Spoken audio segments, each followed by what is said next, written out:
Welcome back sa Martes Life ng inyong Martes na kapitbahay sa araw na ito. And kasama ko nga si ate, ayan yung inuutangan naming tindahan sa Castillo, Etiague, Isabela. Siya yung may-ari mga kumare. At ito na nga, naghihintay kami ng sakayan papunta ng Save More Santiago. Save More Etiague. Medyo mataas na yung araw mga kumare, pero 8 past 8 pa lang ito. Sumabay na nga ako kay Ate Emilia mga kumare at mahirap ang sakayan dito sa amin. Maghihintay ka ng mga hanggang 10 taon bago ka makasakay. At ito na nga, nakasakay na kami ni ate. Sakto naman na kakilala ni ate yung sinakyan namin at nalibre kami ng syempre pamasahe, care of kay kuya, kumpare ni Ate Emilia. Yung may-ari ng tindahan, shoutout kay Ate Emilia, napakabait at pautang nga ate, Charis.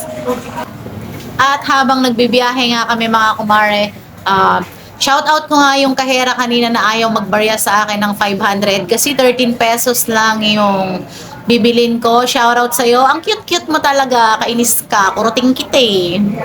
Kuruting ko yung pisngi mo, matambok kaya, no? Di ba? Pero naintindihan ko yung mga kahera minsan, busit talaga sila kasi kaming mga customer, mga kumare, minsan talagang wala namang barya at papasok lang kami sa grocery store para magpabarya. O, pasensya na minsan.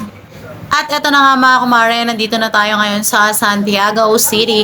Paakyat tayo dito sa overpass na naman yan. O syempre, dun sa overpass pa rin kung saan may mabahong pusa o Charis. Shoutout sa inyo. O, tingnan nyo yung view dun sa hindi nyo naman yata nakikita kasi hindi ko naman naipakita. Magulo ba? O yan. Yan yung view dun sa overpass ng Santiago sa Robinson. Dito ako laging dumadaan mga kumare. Mahirap nang mabundol ng sasakyan. Maliit pa man din yung bebe ko. Well, sa ating mga nanay, iba yung pag-iingat lang kasi lalo na kung may mga baby pa tayong maliliit. O, di ba mga kumare? Sinong nakaka-relate dyan? Yung nag-iingat palagi para sa baby niya. And of course, nandito tayo ngayon sa favorite place natin, ang CR ng Robinson. Gustong gusto ko dito kasi malinis at saka nakakaganda yung kulay ng ilaw nila, kulay yellow. Hayta, binurtong Jero pa maya, darwar ay tapos nung mapangkad taunig ti Robinson ay JCR na nakapangpangit ka Jewa, rapangkad taunig ki nagpintas. Nagpintas kumare ti rupa mitakwa, ita silaw ti CRT Robinson no kulay yellow na makapapintas, nakakaganda siya mga kumare. And try nyo if ever na mapunta kayo dito, kahit na sa Robinson, tingnan nyo yung kulay yellow na ilaw, nakakaganda siya. Shoutout sa mga Ilocano diyan na kasama ko at saka mga kakilala ko. Nawatan nyo kadi? Napintasak kadi? Charis. Hang kayo nga makigtot makita dak jero warta kasta tirupak no adak ita yellow light pero nadak ijay kwa rawarkit binortong ses.